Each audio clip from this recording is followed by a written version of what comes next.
Hello, everyone. Welcome back to another interview slash testimonial with one of my students who has just completed um, my one-on-one story artist mentorship. I would like to introduce you to Ryan. Could you introduce yourself a little bit? Tell us a little about yourself, where you're from, stuff like that. All right. Hi, everyone. My name is Ryan Chu.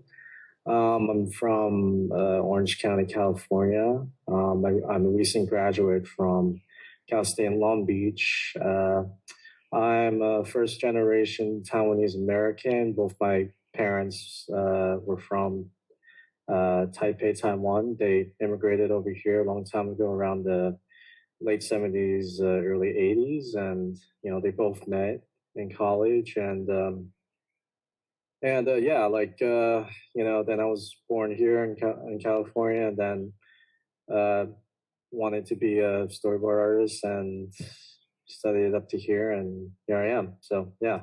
Okay, Ryan. So you actually reached out to me, I think via email, because you were interested in my one-on-one mentorship, right?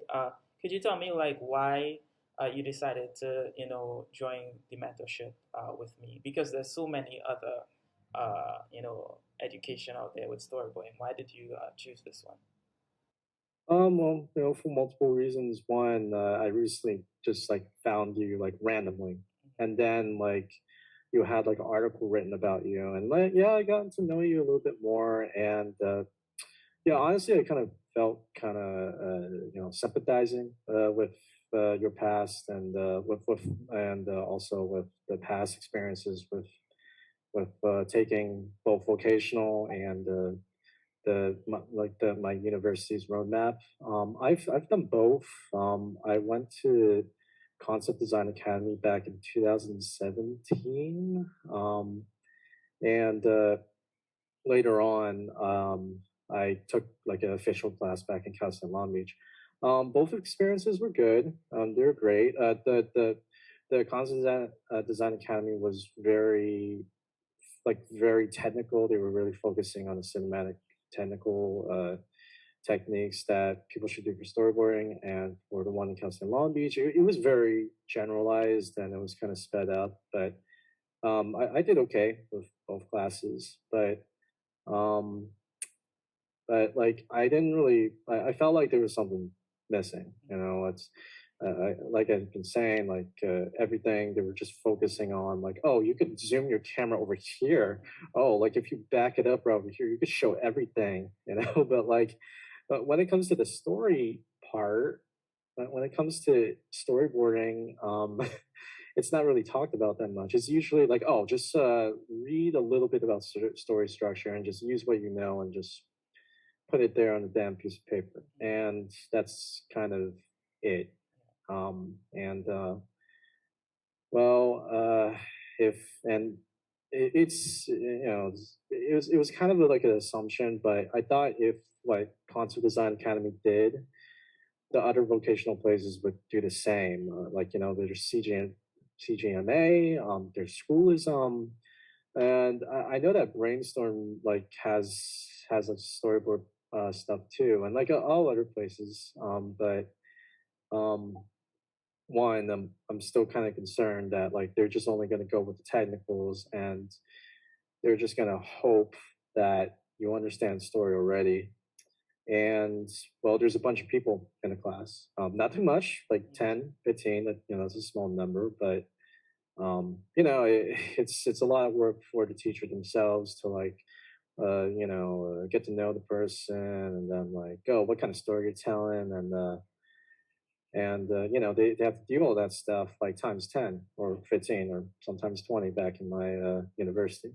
So I thought like maybe that um, I should do like a one-on-one thing, because like I got it's like some questions about like not only the technicals. Like I mean, I do need to learn more about the technicals as I go, but like I feel like I need like kind of like a little bit of discussion about like how do you really tell a story, how do you get people enticed, how to get hooked on, and I feel like that kind of conversation's like a little bit trickier for those vocational plays because it'll take longer and it's easier to teach the technicals and like how do you like angle the camera, like what does this specific zoom say about the scene and that kind of stuff. So but yeah, and plus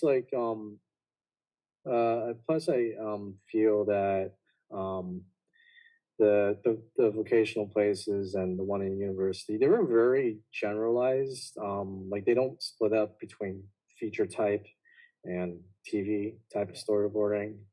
And I read up on you, and you were working in feature, and I was like, hey, I want to work in feature too, and I know for sure that you're like teaching that kind of stuff. So yeah, I wanted to like yeah, I reached out to you by email and I said, hey, I think your work is cool. I found you randomly, and then like the article, and yeah, I just wanted to try it. I wasn't expecting anything like like extremely like mind blowing, like like everything's gonna change immediately. Like, oh my god, this is the Matrix all along. Yeah. But like, but like, I'm still like, I'm really happy with what happened, uh, and like yeah, like I like to like get to know you, and I like you to get to know myself, and like yeah, I like to share, and like it's great that there's not much pressure Yeah. to let the other guy. I mean, like I'm not saying I want to be selfish and like take over everyone's time, but like it's always nice to like just talk, Yeah. face like one on one. So yeah, Yeah, so that's always one of the better aspects for me personally for teaching one on one is that you could actually get to know the person, their taste, what they like as a storyteller, etc. Right? So that's pretty awesome. Um, you were actually able to create two portfolio pieces throughout the 10 weeks of the mentorship, right? If you had to, describe to the people watching, like, how was that process creating those two pieces? well, luckily for me, I have like a lot of ideas and storage, so like it wasn't too hard to think up of something for one of the assignments. One of the assignments was like there was storyboard something original with what we learned. So like I already have a story. For the second one, that one was pretty interesting. It's to make a story out of something that was like a documentary or something. And yeah, that was pretty interesting because like personally for me, I always like to think of something original, or like yeah, like it could be based on something but not like a documentary, because like isn't a documentary like already a story of its own. Mm. But like yeah, for particularly for like the animation side of like storytelling, like we like to go all bombastic and flamboyant and something more melodramatic. So like yeah, it was easy to do. It was fun. But like yeah, it wasn't personally for me. It wasn't too hard because like again, like I have some stories written down, like just a basic summary, and even though I haven't like wrote out an entire screenplay like scene by scene, everything's all peer reviewed and everything and whatnot. Like I would love to like show it visually. So like yeah, it was really fun to like use the opportunity of like what I'm learning and put it like into the storyboard finally, and like just show it off, and it's really fun. Yeah. So yeah. So if you had to, say what were some of the things, or maybe just one thing that you know now that you didn't know before you started the mentorship, is there anything like that? Oh yeah, big one. Mhm. Point of view. Mhm. Um, as much as I like to tell stories, I'm not too personally good at it. Mhm. My past storyboard work, especially the storyboard stuff that I did for my first film, point of view is like all over the place. Like I'm trying to like I'm trying to like give the characters in the story like the chance to like show their point of view, And as much as that's like, that's a good thing, because like you see like TV shows like there's like multiple characters here and there, that's like seeing like a different side of someone, or we follow the protagonist only and we see like what he's seeing, she's seeing. But like the way I do it, it gets too disorganized. People just don't know who they should be rooting for or they should be hating on, and people honestly lose focus and what I'm trying to say, and it's really bad, both professionally and both like in a communication thing, that like I can't tell a good story, get people enticed and get people to care about the character. So like yeah, like one of the lectures, the POV, it's in retrospect it sounded so simple. It's like, oh, just follow the damn character. But for me it's like, no, we got to hear this other guy and we got to see this literal bird's eye point of view from this bird. But like um but I also understand that like like not everyone can follow like 100 or like 10 people at the same time of one story and understand what the theme is, understand what the person is feeling, and like really see if you want to let the audience know like who they should be rooting for, and if that if they have like shared empathy with like this fictional character, that one. But another thing, the second one is acting, and it's not just the storyboard part aspect, it's the like just communication in general. I'm not really much of a of a really outgoing extrovert kind of guy, and you know, uh, and unfortunately, I always assume a lot that people get what I'm saying, um, without putting the work into it, and it's mostly it's all my fault. But like I'm trying to learn acting on the side right now, and I want to put that into like the visuals, my drawings soon, and the story. But I mean, like you're trying to tell a story, and like unless the character is supposed to be emotionally dead, uh, I need to like put life into it. So like I understand beforehand taking this class, like that like characters need to be expressive more than enough to like better communicate to the audience what they're feeling, without making the audience work for it, because like that's kind of lazy on my part. So but yeah, I learned a few things, and watched more movies, paid attention to how the movies show what the character's thinking, both externally and internally. So yeah, that, and there's like a few little other things, but those are the big two: POV and acting. So yeah, That's pretty POV awesome. acting. So yeah.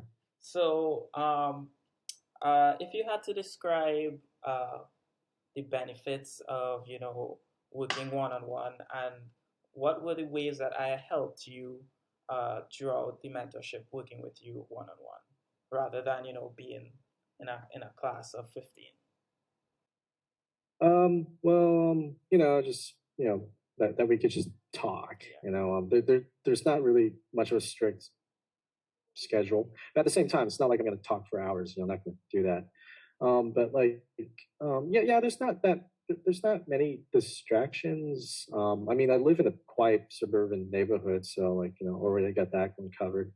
But it's nice to just sit and just listen to the lecture, and not hear too many people like talking or whatever. I mean, I never dealt with that before, and like my class from the university, we never had that issue either. But like, it's not, but like it is nice to like be like alone and just listen, and just slowly sponge it up, as it were. Just look and just listen, and just interpret what's going on, shared. So yeah, there's that. And yeah, just uh and like there's like a little bit of flexibility here and there, and like you could if there's like something going on the side outside of school, then like yeah, you could share with total privacy. So it's it's awesome. And yeah, again, I mean, it's not like I don't want to be in a class. I like to meet new people.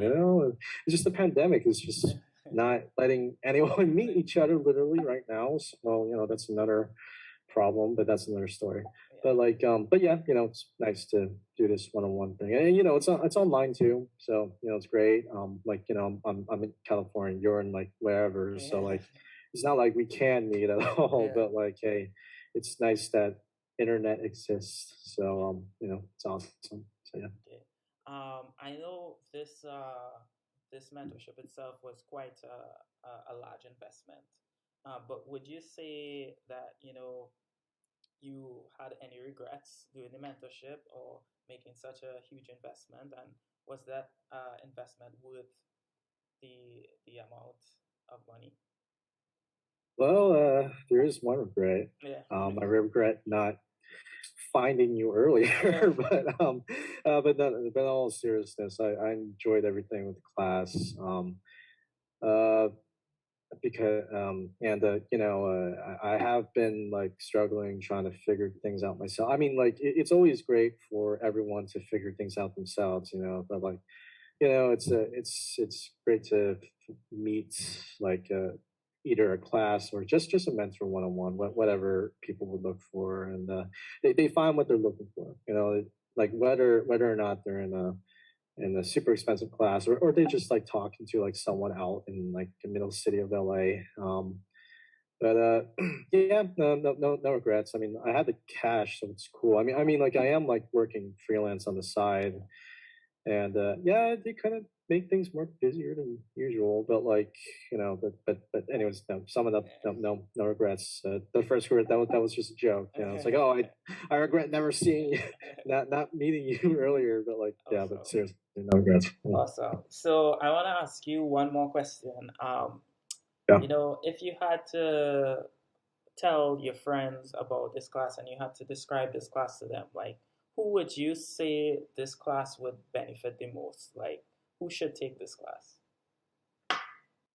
Um, this is just extremely personal. It doesn't like hey, if anyone wants to try, then like go ahead. It's your cash. It's your money. But if it were up to me, I would tell people like, first, are you going for feature or TV? They say feature, and I was like, oh, okay, of course. Like, talk to Raj. If they say TV, I would still recommend it, but I'm going to tell them like, they're like he's going to like focus more on telling the story in general, not like how like TV does it. So like like because I understand like there's differences in feature and TV, and I don't want people to like devote their time into something that they may not need. But anyways, but if they're going for feature, if they're going for like short film, indie film, whatchamacallit, then like yeah, I would definitely recommend you. And in terms of like skill level, uh yeah, I don't want to dictate like, oh, you're this good now to talk to him, but like I mean, I graduated from like college with like with an art degree. Like I've taken like drawing classes.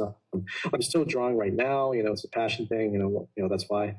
Um, I do have like a lot of stories in mind, in storage, because like I want to tell stories. So like if you're going into storyboarding, if you want to learn storyboarding, then you should have some stories on you. I mean, like, hey, if you want to be a mercenary, then that's fine. Work with other people with no stories. That's totally fine. Um, but like, yeah, like, um, I would recommend it to people who are going for feature, who wants to tell stories of their own, and also open to help other people out with their projects. They should be basic. They should be able to basically draw a person or an animal. In terms of style, well, like, hey, you could go realistic or like cartoony, whatever. Like, hey, as long as you could like draw, and we could see that it's a woman or it's a seal or if it's like a donkey, then like yeah, then you're good enough.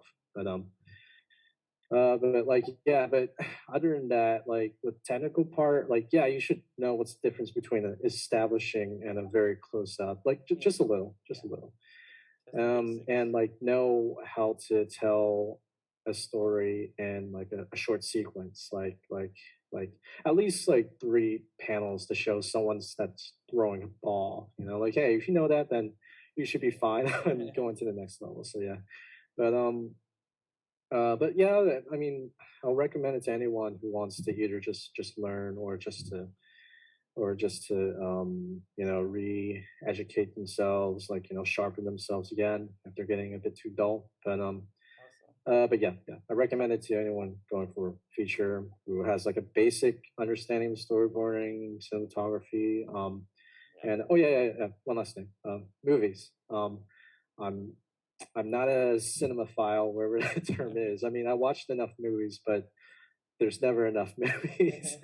um, just like I would recommend people like if they watch not only animated movies, like hey, like, animated movies is fun. You know, I have like I've seen the bigger ones, like oh Disney, oh Pixar, and oh Miyazaki, and you only watch those, um, but like you know, it's always nice to have a little bit of knowledge in the live action part because again, I'm not a cinephile, but like I have like my personal lists. Like I have a lot of live action because like hey, that's where animation comes from. We take influence from real life, so it's a big um, way to enrich everyone, including everyone starting out, to see where story is told without the crutch of exaggeration, Yeah. you know, and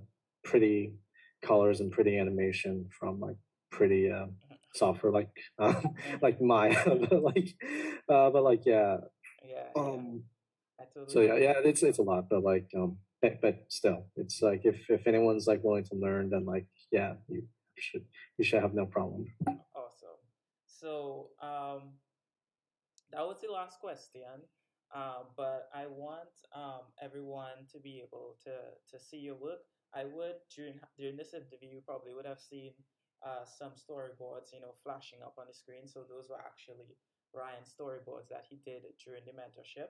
But I also want people to know where they can find you. So, where can people find you on the internet? Where do you post your work? If professionals want to contact you for storyboards, where can they find you? Oh, of course. I have an Instagram. I mainly post on Instagram. It's at Ryan Chu Art. It's just basically my name and art at the end. Yeah, totally original Ryan. But like yeah, I mainly post on Instagram. Currently I'm taking a break for the rest of the year, so like just to uh, just to improve myself for a while away from art. But like, yeah, I will be posting there a lot. And within my Instagram, I have like a link tree or a card or whatever it's called. Like, yeah, yeah, it should have like all the other links. My website, my portfolio website, and my LinkedIn. It should be there too. And yeah, just like a little bit information about my my thesis film up there too, if you like to check it out. Again, it's still in the film festival circuit, so unfortunately, it's hidden under a password for now. But after 2022, it's going to be open for anyone to look at. No fanfare, just like it's old news. But like, hey, if you want to watch it, then you could still like email me saying, "Oh, Ron, I want to see Deep Fears, to see other one." I was like, "Okay, sure, here's the password." But after 2022, then like it's free for anyone to watch. Again, not too big on it, but like, hey, want to see it, you want to see it.